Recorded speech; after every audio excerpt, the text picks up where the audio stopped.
Ok. Ok. Buenas tardes. Hoy vamos a comenzar vamos a revisar el tema de EBC isquémico, incluyendo los temas pues del evento vascular cerebral isquémico, infartos lacunares, lesión hipóxico-isquémica y infartos embólicos múltiples. Para iniciar, pues vamos a aclarar algunos conceptos que a veces en la práctica nos topamos con que se usan de manera como sinónimos. A veces nos encontramos con que nos envían pacientes con sospecha de ictus. El ictus se va a determinar como solo un episodio clínico. Es un estado dinámico en el que un paciente empieza con signos y síntomas de déficit neurológico que pueden deberse a alguna causa cerebrovascular. Ya usando el término de isquemia, nos vamos a referir a la disminución del flujo de volumen sanguíneo y que va a afectar la viabilidad del tejido, que aunque sigue presente el flujo, va a ser inadecuado para que mantenga una función celular normal. El término ya de accidente isquémico transitorio nos va a hablar de un déficit neurológico focal en un paciente que va a persistir por menos de 24 horas y no va a dejar secuelas. Y el evento vascular cerebral isquémico, sobre el que más vamos a tratar, ya va a hablar acerca de un proceso donde los signos neurológicos focales que presenta el paciente van a durar más de 24 horas y se va a asociar a una muerte celular franca con pérdida de los tejidos neuronales. En términos de epidemiología, el EBC isquémico va a ser la tercera causa de mortalidad. No hay un estudio en sí de epidemiología en México que podamos acceder a una base de datos que nos hable exactamente de la incidencia, sino se toma como en términos generales entre los países eh, más desarrollados, ¿no? Y constituye la tercera causa de mortalidad, pero es la primera causa de incapacidad adquirida, sobre todo en un ámbito laboral. Va a tener una frecuencia de afectación más en el sexo masculino, sin embargo, la mortalidad va a estar con predominio femenino y a mayor edad hay mayor incidencia de esta patología. En sí, los eventos vasculares se van a dividir en diferentes etiologías que pueden estar debido de un origen isquémico hasta en un 80%, a una hemorragia subaracnoidea de un 2 a un 8%, y de una hemorragia intraparenquimatosa de 3 al 23%, y hay un pequeño porcentaje en el cual no es posible clasificarlo. La edad promedio de incidencia es 75 años en mujeres y 70% en hombres, pero posterior a los 55 años se comenta en la bibliografía que que el riesgo de padecer un EBC isquémico se dobla cada 10 años. Entre los factores de riesgo para presentar un EBC isquémico va a estar el hecho de habitar en un país con bajos recursos, así como se pueden dividir los factores de riesgo en tres rubros: en factores de riesgo no modificables, que van a ser la edad, una historia familiar de familiares de primera línea con menores de 65 años con antecedente de EBC isquémico, la raza afroamericana se ha asociado a un riesgo mayor de diabetes e hipertensión, por lo que también constituye un factor de riesgo no modificable, y el sexo femenino en relación a la presencia de embarazo, preeclampsia, el uso de anticonceptivos orales y la presencia de haber tenido un EBC previo o un ataque isquémico transitorio igual.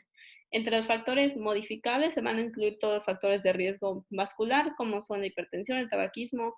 la obesidad o el sobrepeso, una dieta poco saludable, el sedentarismo, el estrés, las patologías de origen cardíaco, enfermedades arteriales como son la aterosclerosis, fibrilación auricular, cardiopatías y anemia drepanocítica.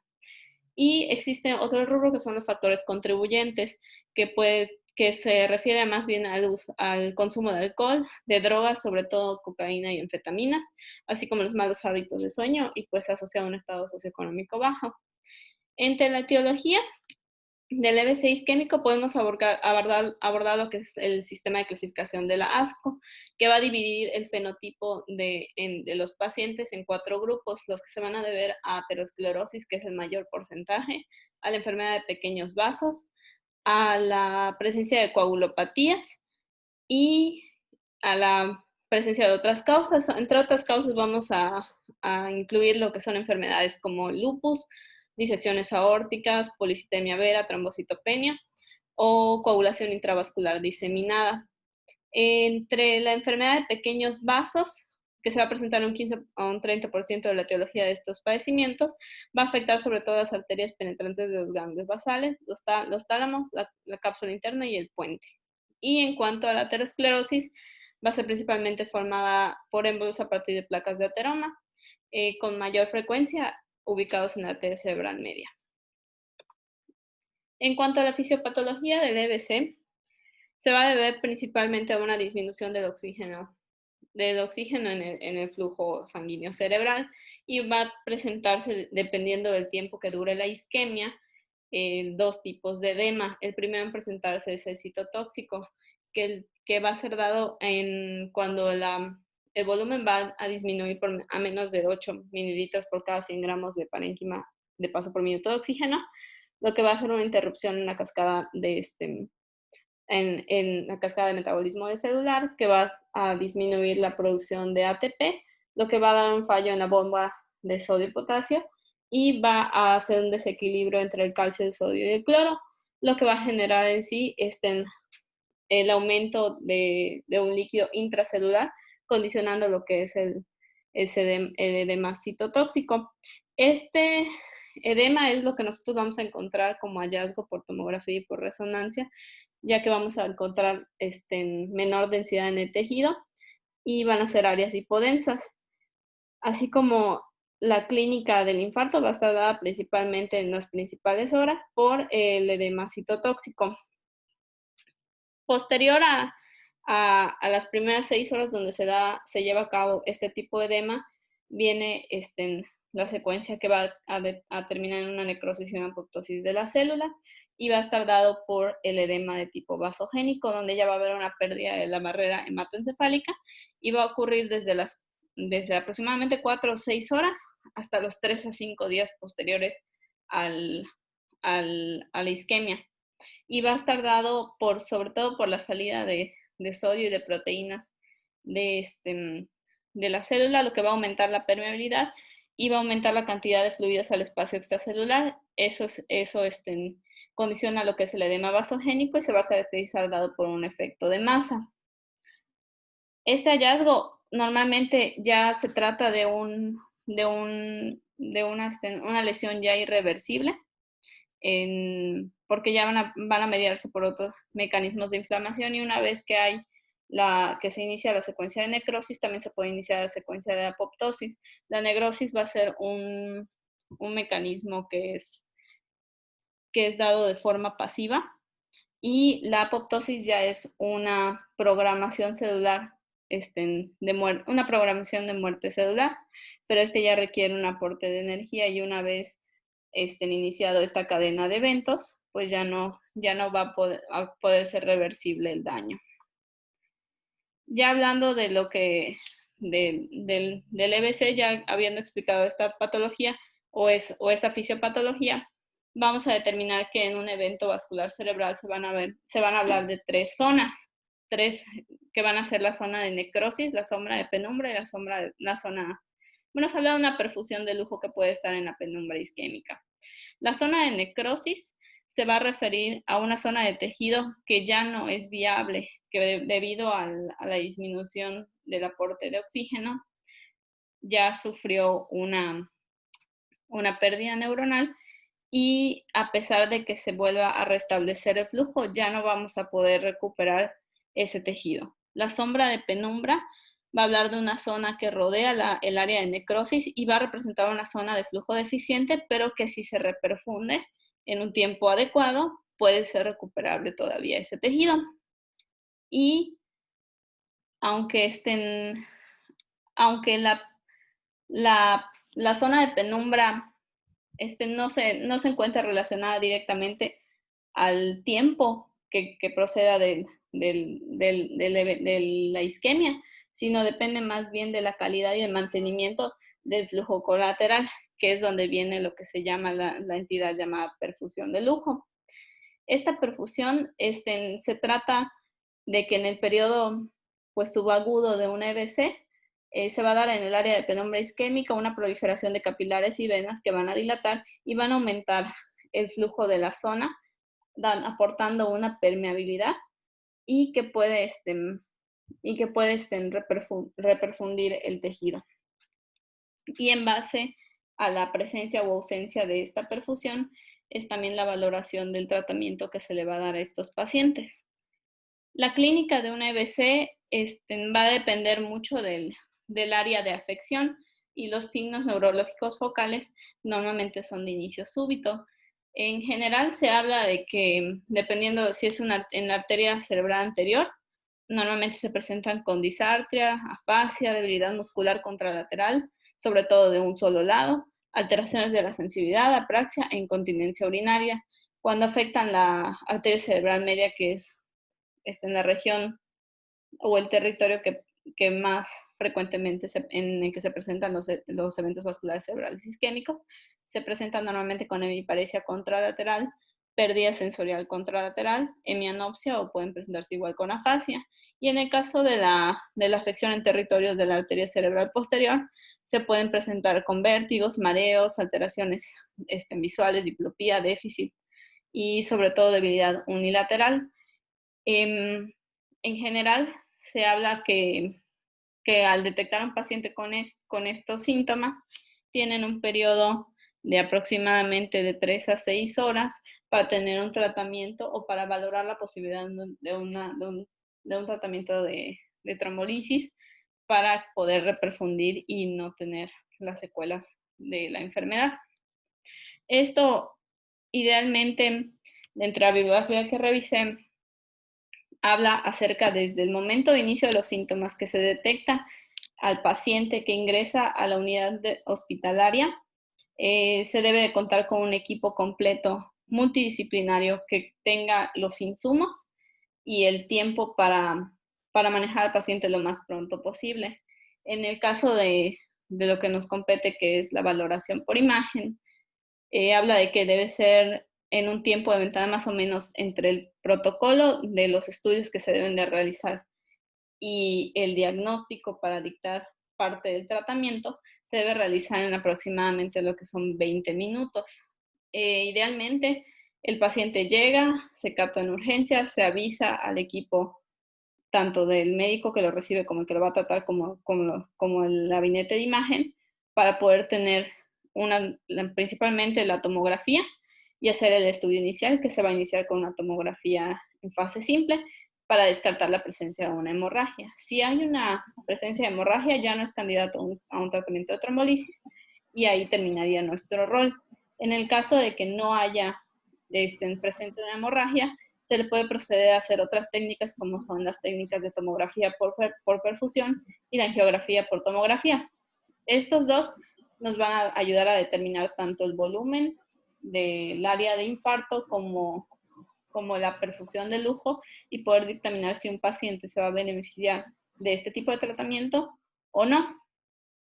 Y también poder ayudar al clínico a dictaminar cuál sería lo mejor, si es una trombólisis con anteplaza o una embolectomía endovascular. Y la bibliografía hace mucho hincapié que el hecho de que nosotros ameritemos o que nosotros dictaminemos estos estudios no implica que otorguemos un retraso en el tratamiento del paciente. Ya en base a estas secuencias, el EBC isquémico, dependiendo del tiempo de inicio de los síntomas, se puede clasificar en 5 clases. El hiperagudo, que se va a dividir en temprano y tardío, el temprano siendo desde el inicio de los síntomas hasta las primeras 6 horas, el hiperagudo tardío, que va a ser desde las 6 horas hasta las primeras 24 horas, el agudo, que va a ser desde las 24 horas hasta la semana, el subagudo de la primera a la tercera semana y el crónico, que es mayor a 3 semanas. Vamos a ir hablando acerca de los hallazgos por imagen de cada uno. Lo más importante es que nosotros pudiéramos diagnosticar estos eventos en un periodo hiperagudo, donde tienen pues la mayor oportunidad o la mayor ventana para tener un tratamiento adecuado. Son varios signos que podemos nosotros encontrar tanto en una tomografía simple como algunos parámetros que vamos a valorar en las tomografías, en las siguientes técnicas por imagen. Vamos a ir desglosando uno por uno. La primera imagen que observamos se trata de una tomografía axial de cráneo en fase simple, en donde observamos en la arteria cerebral media del lado izquierdo con un aumento de la densidad. Esto constituye lo que es el signo de la arteria cerebral media hiperdensa y vas a hablar de un aumento focal de la densidad en relación a un material tromboembólico dentro de su LUN y se puede encontrar hasta en los primeros 90 minutos desde el inicio de los síntomas. Sin embargo, es un signo no tan frecuente que solo en el 30% de los casos lo vamos a poner encontrar, y hay que ser muy cuidadosos en el sentido de no confundirlo en pacientes que pueden tener otro tipo de padecimientos como son una elevación del hematocrito, que pueden tener también este signo, pero se va a observar de forma bilateral. En el caso de que la arteria cerebral media hiperdensa tenga una longitud mayor de 8 milímetros, se ha relacionado a un pobre resultado a la terapia antitrombolítica. Normalmente no suelen recanalizar únicamente con esto, aunque eso no es una contraindicación para intentar con ese tratamiento. Eso ya va a depender de las condiciones clínicas del paciente. La segunda imagen se trata del signo de la cisura. Es igual a una imagen axial de cráneo en fase simple, en donde en la cisura del siglo izquierdo observamos una imagen puntiforme hiperdensa en relación a la porción M2 de la arteria cerebral media izquierda. Este signo también se puede llamar signo del punto o puede ser también llamado signo de la cisura. Y va a representar igual material tromboembolítico en la porción M2. Y también es un signo que solo va a estar presente hasta en el 35% de los pacientes con evento cerebral isquémico en este territorio, aunque sí es específico hasta el 100% de un EBC. Sin embargo, constituye un factor de mal pronóstico en pacientes que lo presentan.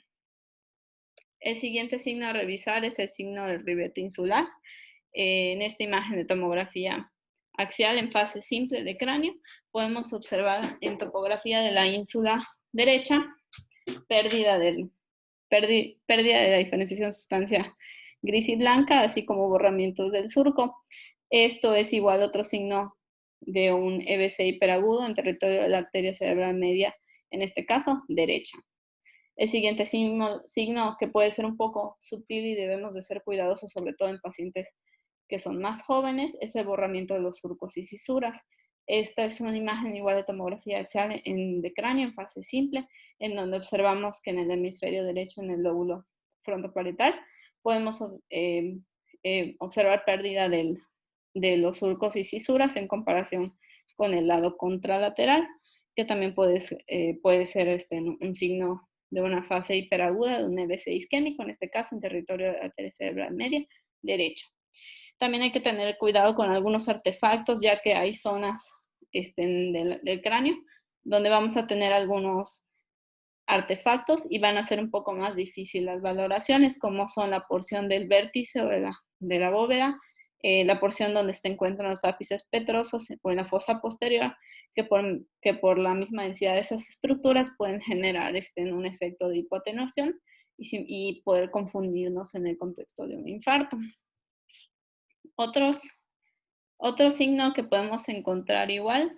es una disminución o un signo precoz es la disminución de la densidad, sobre todo a nivel de los ganglios de la base. En la primera imagen es una tomografía igual axial de cráneo en fase simple, donde observamos que en el núcleo lenticular izquierdo presenta una disminución en comparación de la densidad en comparación con su contralateral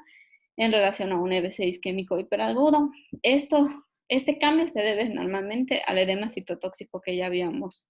comentado y es un signo que se puede observar dentro de las 2 primeras horas del inicio de un accidente cerebrovascular. Y normalmente este signo se relaciona a una transformación hemorrágica en lo que era un evento isquémico inicialmente. Y el último signo a revisar en una tomografía de fase simple en un estado hiperagudo es el, la disminución de la diferenciación entre la sustancia gris y blanca. En esta imagen de tomografía axial en cráneo en fase simple podemos observar la pérdida de la diferenciación, sobre todo a nivel del núcleo caudado derecho, de la cabeza del núcleo caudado derecho. Este, este, este signo precoz eh, puede observarse tanto en cualquier núcleo de la base y no necesariamente compararlo con su contralateral, sino simplemente con la densidad del parénquima adyacente igual.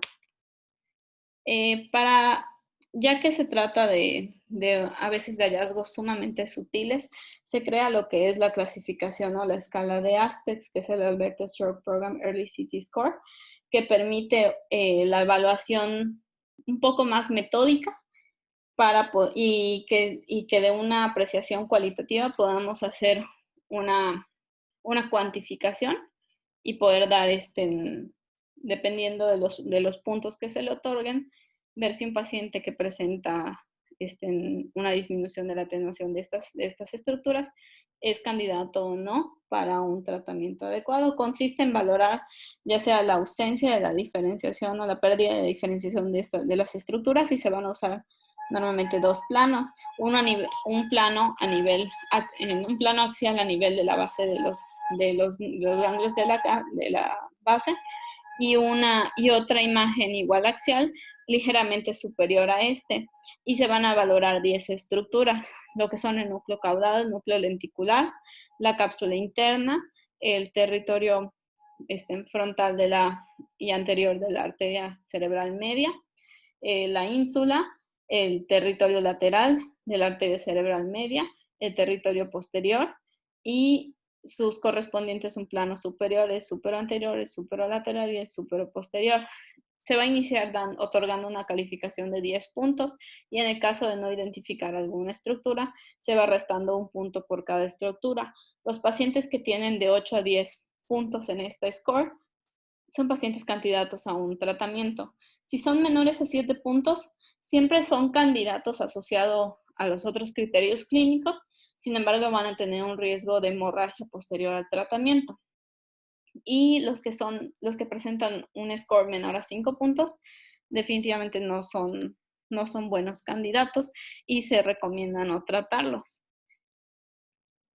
Estas son dos imágenes de tomografía en cortes axiales en fase simple, en donde se representan las mismas estructuras y como ejemplo de los cortes donde se van a evaluar y se va a realizar el aspect score. Sin embargo, hay bibliografías que refieren que a veces al ser hacer este score puede llevar a un retraso del diagnóstico y pues perder un poco del tiempo valioso que tenemos de ventana para poder otorgar el tratamiento, aunque todavía otras bibliografías refieren que sí es bastante bueno, ya que como la mayoría de los CVCs isquémicos se localizan en esta topografía, es un poquito más fácil la valoración. Sin embargo, comentan que es mucho con la práctica y con el uso para poder hacerlo de manera ágil.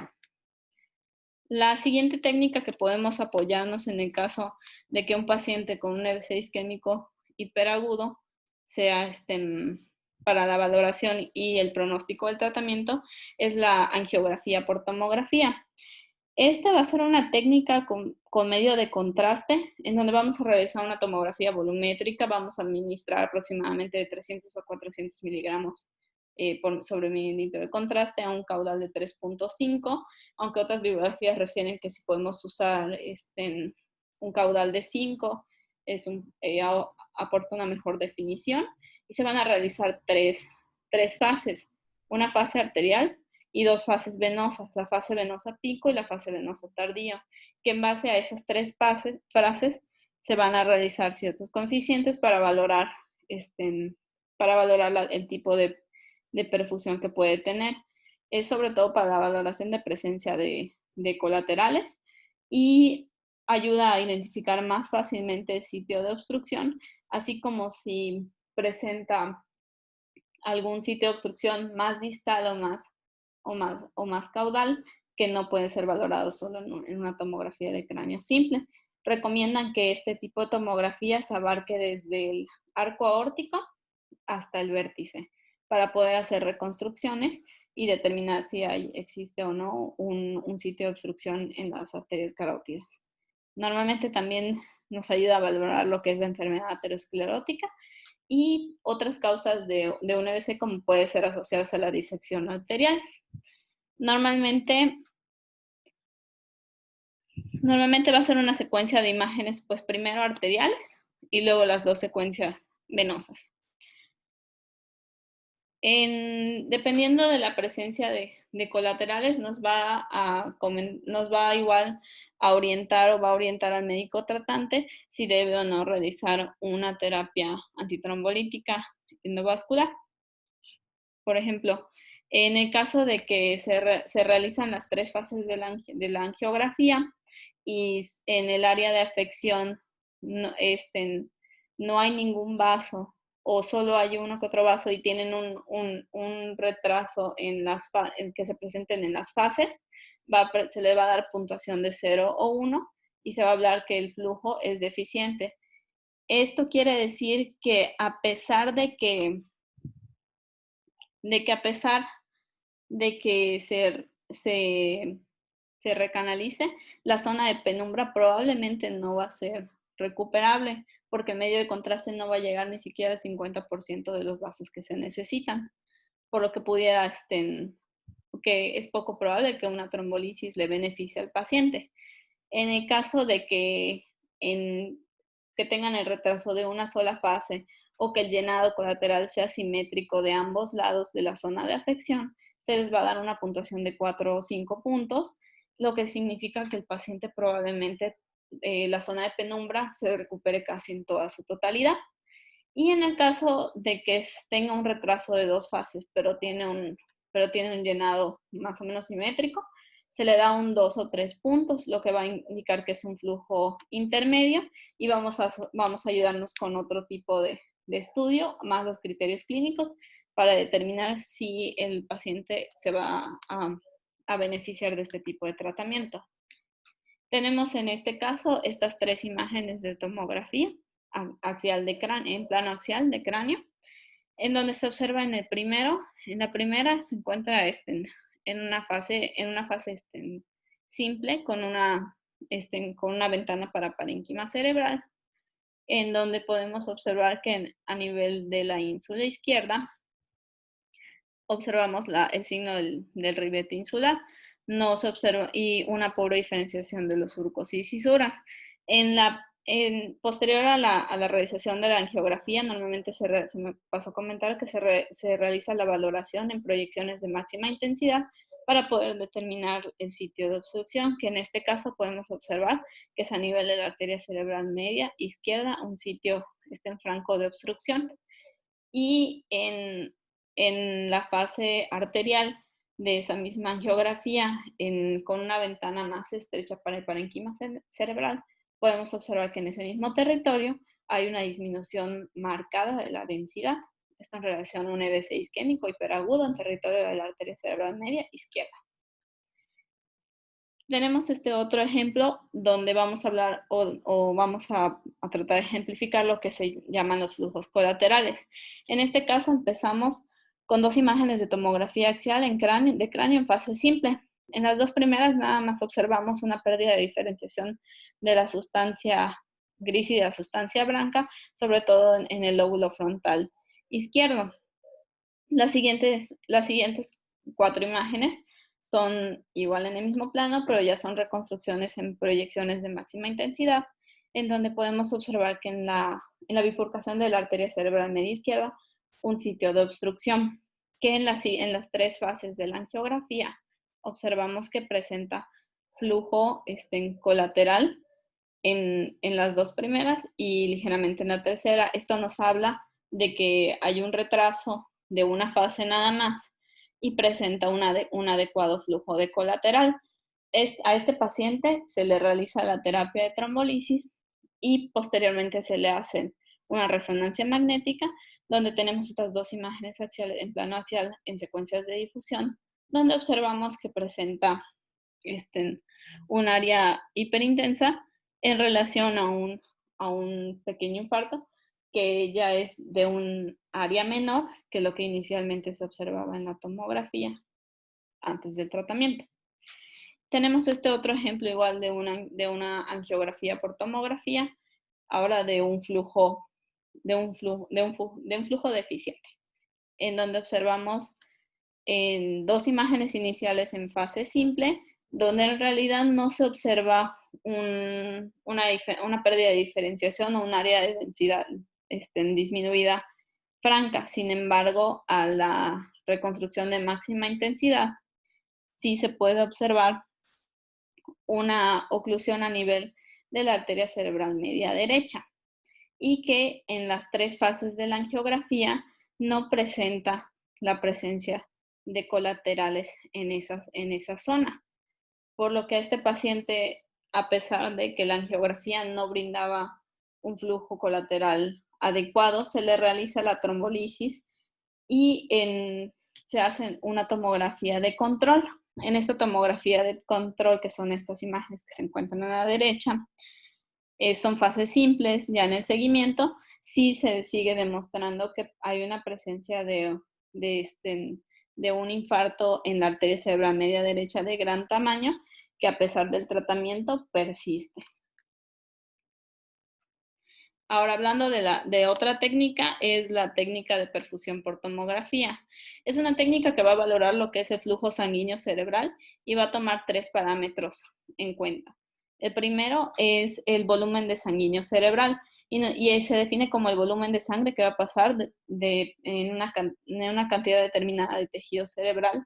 en una unidad de tiempo. El flujo sanguíneo cerebral se define como el volumen de sangre que pasa igual en una cantidad, pero este ya es por unidad de tiempo. Este es en la cantidad de tejido y el segundo es en la cantidad de tiempo. Y el tiempo de tránsito medio, que es la diferencia de tiempo entre que tarda en circular el volumen sanguíneo en una circulación capilar. Y dependiendo de qué materia es de la que estemos valorando, tiene parámetros ya de perfusión normales. La materia gris normalmente tiene un tiempo de tránsito medio de 4 segundos, con un flujo normal de 60 mililitros y un volumen de 4 mililitros por cada 100 gramos. Y en el caso de la materia blanca, tiene un tránsito medio de 4.8 segundos, o sea, casi 5. El flujo va a estar dado de 25 mililitros por cada 100 gramos por minuto y el volumen es de 2 mililitros por cada 100 gramos. Esto son los parámetros normales de un paciente que no tenga un evento de isquemia. Ya al paciente que se le realiza la perfusión para valorar la isquemia, vamos a ver sobre todo los parámetros de volumen sanguíneo de flujo y el flujo de volumen, el flujo y el volumen van a ser los parámetros que se van a afectar más y nos van a brindar tanto una valoración cuantitativa que se va a hacer mediante el cálculo de curvas y escalas que ya lo hace de manera automatizada el equipo, y también nos va a brindar un mapa de color. Estos colores pues los podemos modificar en realidad y establecer como todo. Pero habitualmente ya tienen predeterminados que el flujo y el volumen sanguíneo cerebral alto van a representarse en colores rojos, amarillos y verdes, y los que son bajos van a ser en azul, morado y negro. Si se aumenta el flujo o el volumen, normalmente tiende a tener colores pues, que implican un aumento, que tienden a ser más rojos y amarillos, y sobre todo en la sustancia blanca, casi lo normal es encontrar un parámetro pues bajo, azul. Sin embargo, en un evento isquémico, este azul en el diagrama de color se va a ver de un azul más fuerte y la zona que ya es no viable se va a ver de un color negro. Y también el tiempo de tránsito medio, pues dependiendo de la curva, se le va a otorgar un color rojo o un azul y se hace una gráfica y debajo de esa gráfica son los tiempos y los parámetros que se van a valorar. Se hace un cálculo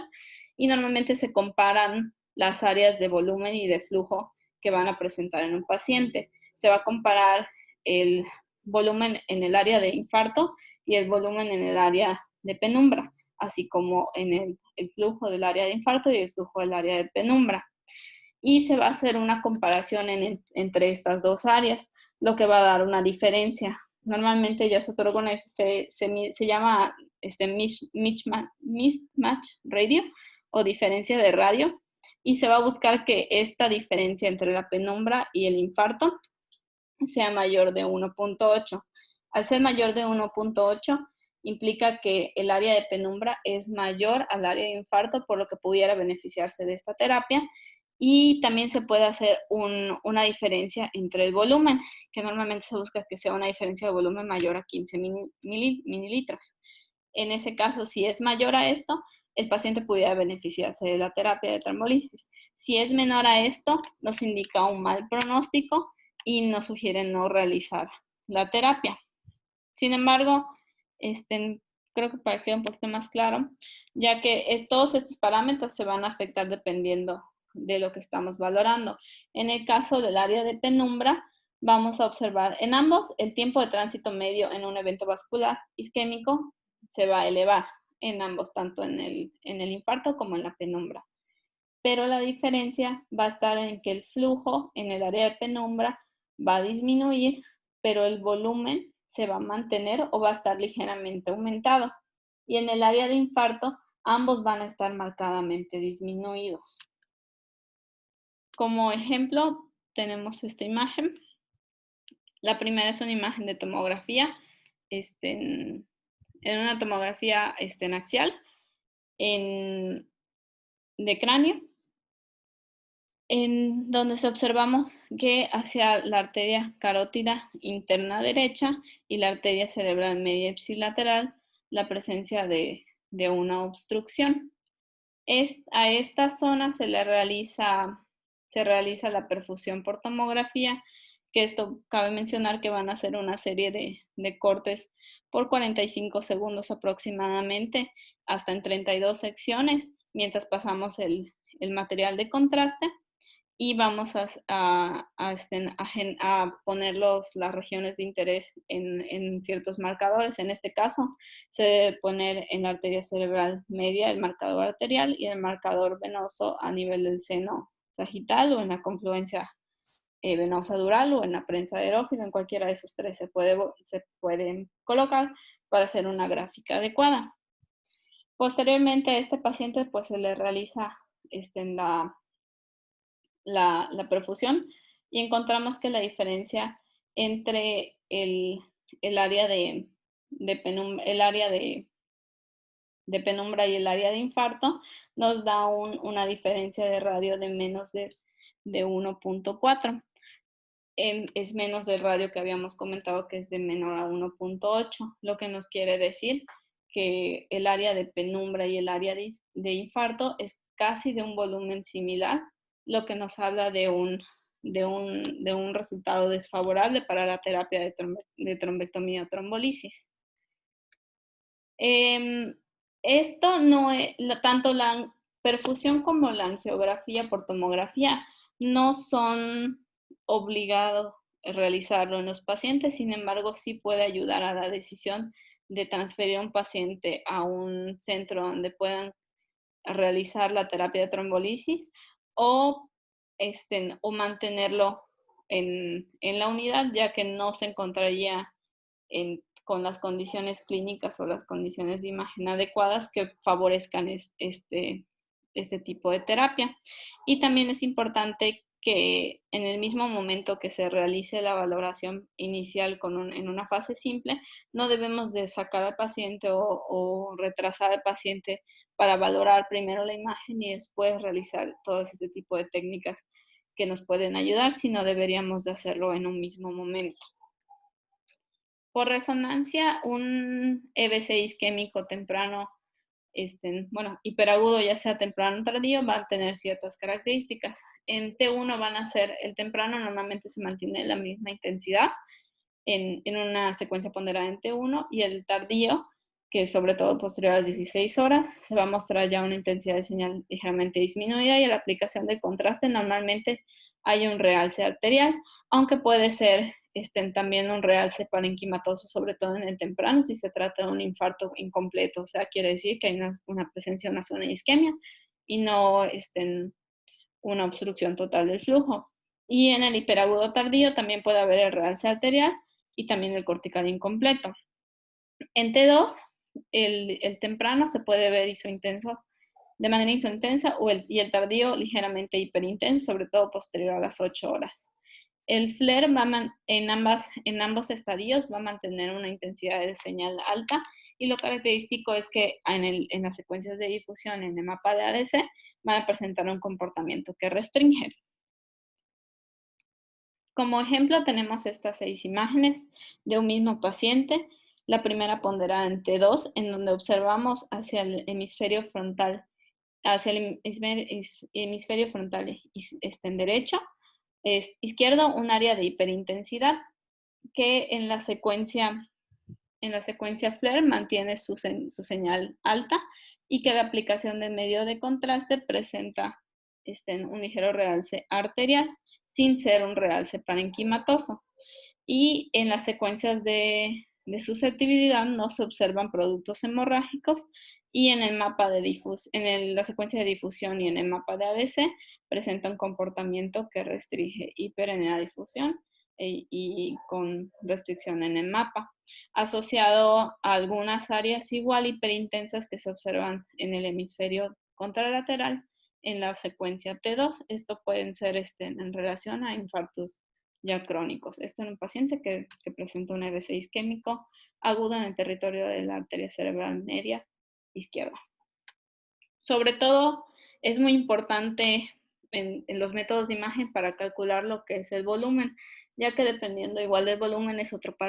otro factor pronóstico para la terapia de trombolisis, si va a funcionar o no, ya que el volumen de un infarto pequeño que se calcula menor a 50 o 70 mililitros o se considera pues favorable para el tratamiento, y cuando presenta un núcleo de infarto o un área de necrosis grande que es mayor a 100 mililitros, pues normalmente son pacientes que no se van a recuperar. El volumen del infarto se va a dividir en imágenes axiales en sus tres ejes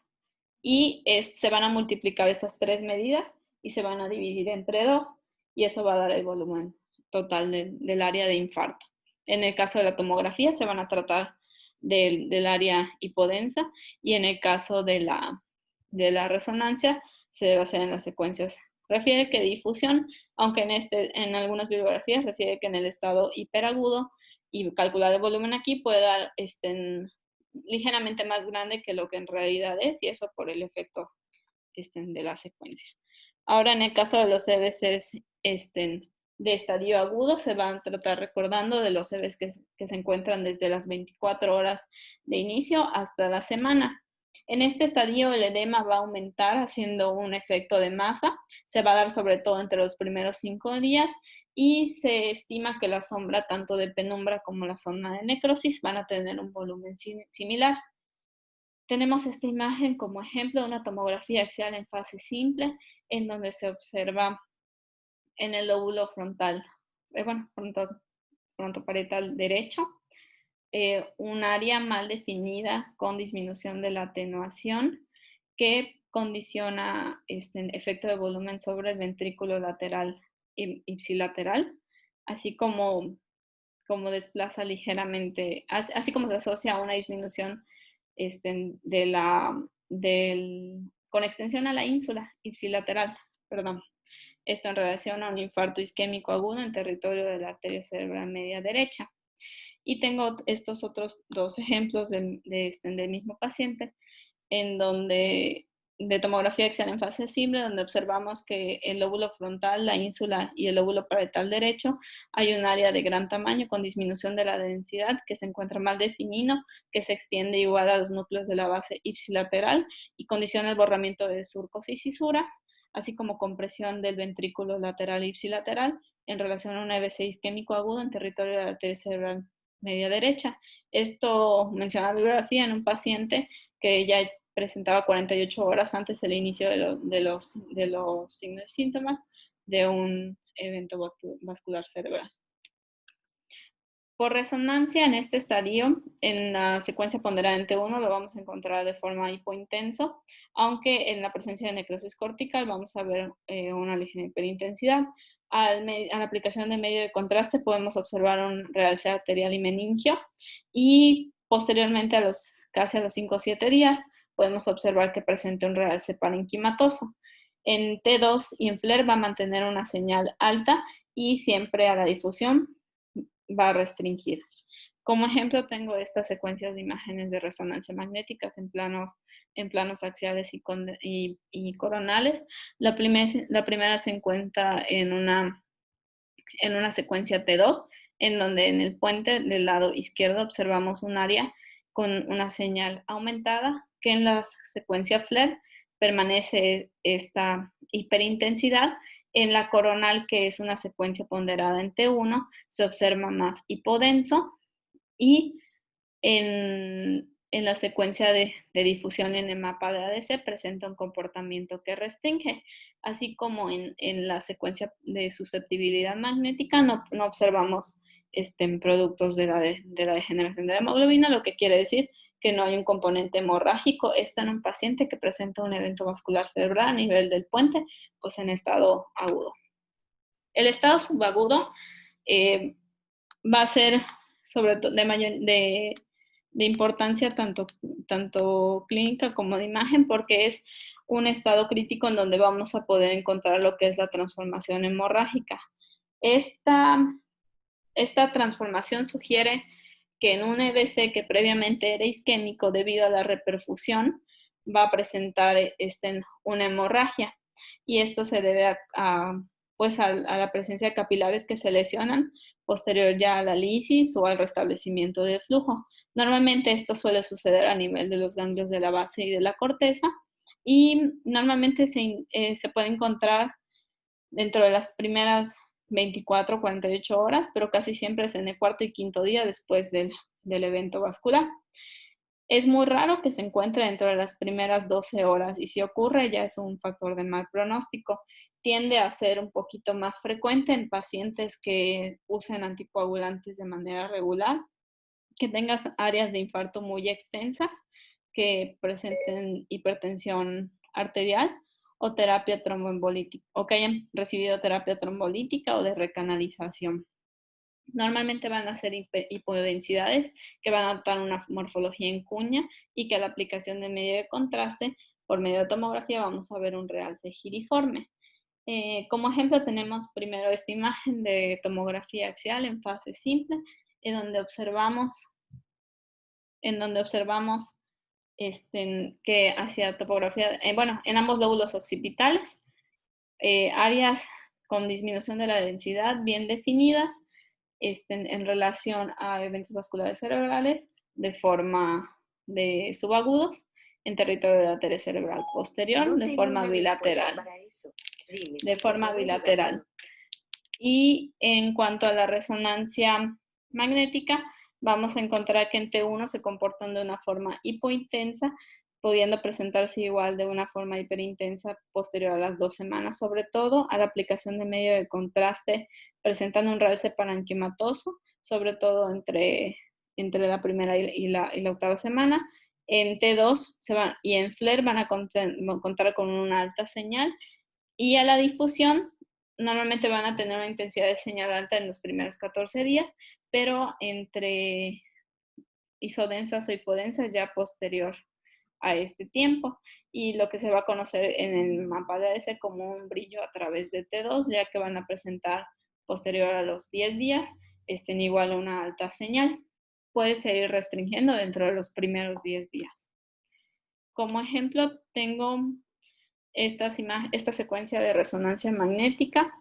en planos axiales. La primera se observa en T1, donde identificamos un área mal definida a nivel de la unión parieto-occipital derecha, que en una secuencia T2 y en el FLAIR tiene una intensidad de señal alta. A la aplicación de medio de contraste demuestra un realce de tipo parenquimatoso, y que en las secuencias de susceptibilidad magnética se identifican algunos componentes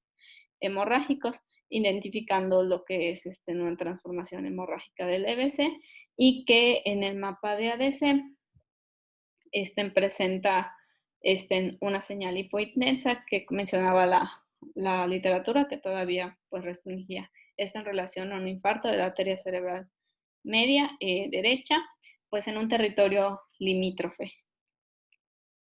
En cuanto a la transformación hemorrágica, puede ser también de tipo petequial,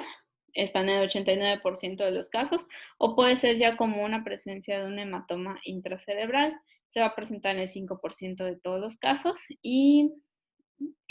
hasta 24 horas después de la terapia de trombolisis. Como ejemplo, tenemos esta imagen de tomografía axial de cráneo en fase simple, en donde se observa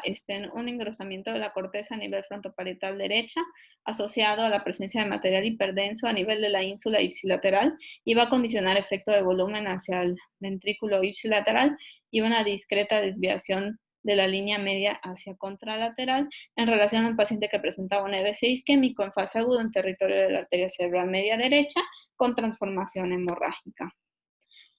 Por resonancia magnética tenemos estas otras dos imágenes igual en planos axiales de cráneo, ponderadas la primera en T1 y la segunda en T2, en donde se observa en el lóbulo frontal derecho, en la primera secuencia,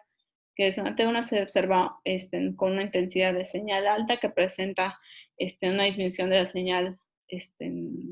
periférica, y que en la secuencia T2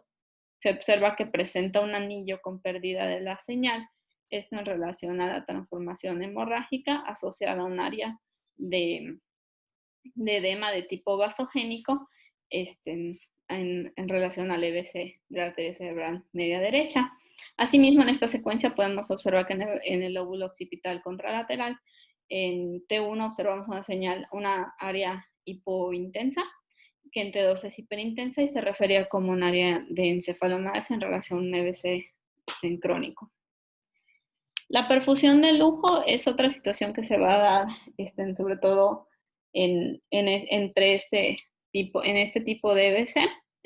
Normalmente se puede dar entre los 5 y hasta los 30 días post-infarto, y como ya había comentado, se debe a la proliferación de hidratación de capilares. Hay que tener en cuenta que es diferente a lo que es la transformación hemorrágica. Normalmente en la tomografía lo vamos a ver como un aumento de la atenuación córtico-subcortical en el área infartada y con un patrón giral. Como ejemplo tenemos estas imágenes de tomografía a diferentes niveles de cráneo en un plano axial, en donde, con la administración de medio de contraste en un paciente que ya era conocido con un evento vascular cerebral isquémico subagudo en territorio de la arteria cerebral media izquierda. A la aplicación de medio de contraste podemos observar que presenta un realce de tipo giriforme en relación a la perfusión de lujo, y es muy importante no confundirlo con un realce que pudiéramos pensar en una lesión de origen tumoral. ¿Sale? Esto en un paciente que pues ya teníamos el antecedente de que tuvo un EBC isquémico. Por resonancia magnética tenemos esta otra imagen que es en plano axial de cráneo, ponderadas en una secuencia T1 con contraste, en donde se presenta que presenta un realce igual de tipo giriforme a lo largo de la corteza del lóbulo occipital en relación a perfusión de lujo en un paciente con un EBC isquémico en esta topografía. Ahora, en cuanto a la valoración del EBC isquémico crónico, se va a tratar ya de un proceso de degeneración de los axones y de las vainas de mielina que van a tener, que van a acompañar lo que son las lesiones de las células, de las células en el nivel del cuerpo, y pueden resultar después de una pérdida neuronal en el infarto, aunque también se ha visto en otras situaciones como son lo que es los traumatismos, la necrosis o la desmineralización focal o la hemorragia. En el caso de cuando lo valoramos en otras cuentas, va a aparecer a partir del mes, o sea, ya a partir de los 30 días aproximadamente. Y vamos a observar por tomografía los hallazgos que son de densidad, que el área va a tener una densidad similar a lo que es el líquido cefalorraquídeo. Los surcos adyacentes al área afectada van a estar un poco más prominentes. Puede tener un efecto de,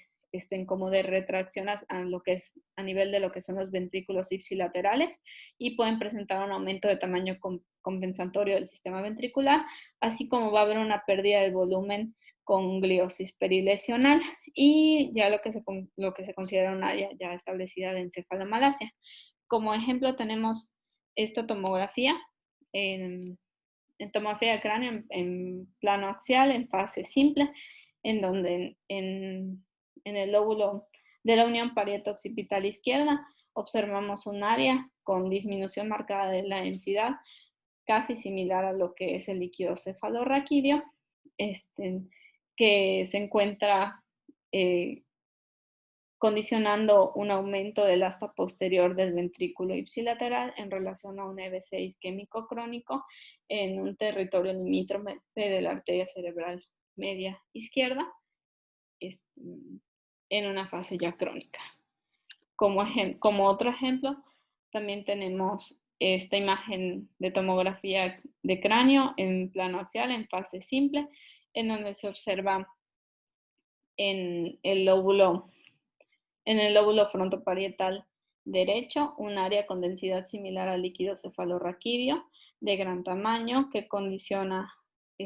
un aumento compensatorio del ventrículo lateral ipsilateral en relación a un evento vascular cerebral isquémico crónico en territorio de la arteria cerebral media.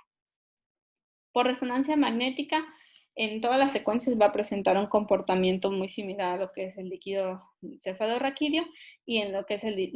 la secuencia de difusión y el mapa de ADC ya no va a presentar restricción, va a presentar el brillo a través de TRE2 y a la aplicación del medio de contraste a partir de los 2 a 4 meses puede presentar un realce parenquimatoso. Como ejemplo tenemos estas dos imágenes de resonancia magnética en planos axiales, ponderadas la primera en T1 y la segunda en T2, en donde observamos en el lóbulo frontoparietal derecho un área con densidad similar al líquido cefalorraquídeo en T1 y en T2, que van a condicionar un aumento compensatorio del ventrículo ipsilateral en relación a un evento vascular cerebral isquémico en territorio de la arteria cerebral media derecha en fase crónica, así como observamos del lado contralateral en el lóbulo frontal izquierdo un área con similares características, igual en relación a un evento isquémico crónico. Ahora pasando al siguiente tema, que son los infartos lacunares. Se van a conocer igual como infartos silentes, son un tipo de infartos que habitualmente los vamos a encontrar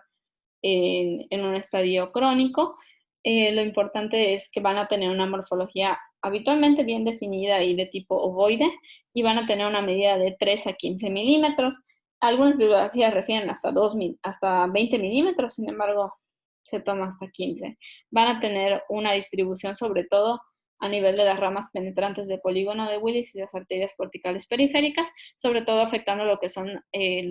los ganglios de la base y la sustancia blanca. La mayoría de ellos van a presentarse de forma asintomática, por eso se les dice silentes, y van a representar hasta el 25% de todos los eventos isquémicos. Normalmente al encontrar múltiples infartos lacunares nos habla de la presencia de una enfermedad de pequeños vasos. Y en el caso de poderse presentar de una manera sintomática, dependiendo de la afección o la zona que afecte, va a presentar ciertos síndromes como son los de movimiento motor puro, que sobre todo va a estar a nivel de la cápsula interna, en el brazo posterior, o la hemiparesia táxica, que también se va a encontrar a nivel de la cápsula interna o la base del puente, y en la corona radiada, el síndrome de Sartre mano torpe, que también se va a clasificar como un evento que se encuentra en el puente o en la cápsula interna, y también el golpe sensorial o el movimiento sensor-motor mixto, que ese normalmente ocurre a nivel del tálamo y el brazo posterior de la cápsula interna igualmente. Por tomografía y por resonancia, pues se puede observar en el caso de que lo encontremos en un estadio agudo, por tomografía no va a ser visible, pero por resonancia en secuencias en T2 y FLAIR va a mostrar un aumento de la señal y va a presentar un tipo de restricción a la difusión y va a presentar un tipo de realce en el contraste. Sin embargo, es muy raro que se lleguen a encontrar, ya que son asintomáticos. En una fase crónica es donde más los vamos a encontrar y sí los vamos a poder ver por medio de una tomografía en fase simple, como imágenes ovoideas bien definidas y regulares, con una densidad de líquido cefalorraquídeo. Y en las secuencias de resonancia, en T1 y FLAIR van a presentar un comportamiento sobre todo hipointenso y pueden presentar un área de gliosis que va a ser hiperintensa en FLAIR y en T2 pueden presentar pues el mismo comportamiento de líquido cefalorraquídeo de hiperintensidad. Como ejemplo tenemos esta imagen axial de tomografía de cráneo en fase simple,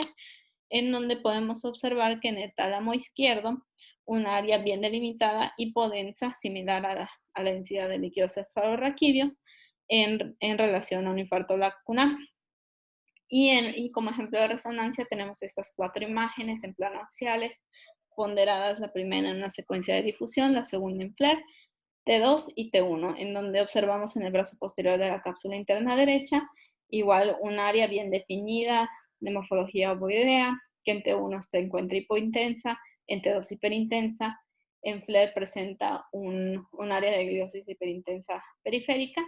y que no presenta restricción en la difusión. Esto en relación a un infarto lacunar en la cápsula interna derecha. La lesión hipóxico isquémica se puede dar tanto en adultos como en niños. En niños, sobre todo, es debido a ahogamiento y asfixia, y en adultos se va a ver más como resultado de una patología cardíaca, un infarto agudo de miocardio o un trastorno igual cerebrovascular, y va a estar dado va a afectar sobre todo a la sustancia gris y va a estar mediado por un mecanismo de hipoxia que va a disminuir igual el ATP y va a aumentar el lactato intracelular, lo que va a provocar una liberación de glutamato y una activación de la cascada de los receptores de N-metil de aspartato, que son receptores de glutamato y que participan en todo lo que es la sinapsis neuronal y regulan el potencial excitatorio, lo que va a ocasionar al final un proceso igual citotóxico que va a derivar en necrosis y apoptosis. Por tomografía, los hallazgos que vamos a encontrar en este tipo de lesiones son muy variados, desde un edema difuso hasta la presencia de disminución de los espacios de líquido cefalorraquídeo. Va a presentarse sobre todo un signo que se llama inversión de la sustancia gris y blanca y el signo de cerebelo blanco, que habla de una disminución de la densidad generalizada de los hemisferios, lo que hace parecer que el cerebelo presenta una atenuación mayor, así como puede presentarse un signo que es de hemorragia pseudoaracnoidea. Como ejemplo tenemos esta imagen de tomografía axial en fase simple de cráneo, en donde podemos observar la disminución de los espacios de líquido cefalorraquídeo en el cráneo, asociado a pérdida de diferenciación de la sustancia gris y blanca, así como una inversión de esta sustancia en un paciente que tenía un antecedente de lesión hipóxico-isquémica secundaria a un infarto agudo de miocardio. Tenemos estos otros 2 ejemplos. La primera igual es una imagen axial de cráneo en fase simple de tomografía, en donde podemos observar a nivel de la fosa posterior un aparente aumento de la densidad de los hemisferios cerebelosos en comparación con los hemisferios cerebrales en relación al signo del cerebelo blanco. Este signo se relaciona a lo que es necrosis laminar y normalmente es un signo de mal pronóstico. Y la siguiente igual es una imagen de tomografía axial de cráneo en fase simple, en donde podemos ver un aumento de la densidad en los espacios que simularan una hemorragia subaracnoidea. Esto es el signo de la hemorragia pseudo-subaracnoidea, que habla más bien que se ocasiona sobre todo por edema cerebral y existe pues disminución de la densidad del parénquima lo que ocasiona congestión y dilatación de las estructuras venosas y por aumento de la presión intracraneana y nos hace simular lo que es la hemorragia subaracnoidea. Y esos son igual hallazgos en relación a lesiones hipoxicoisquémicas. Las siguientes son 3 imágenes de resonancia magnética en planos axiales de cráneo, en donde se observa de forma simétrica y bilateral aumento de la señal en T2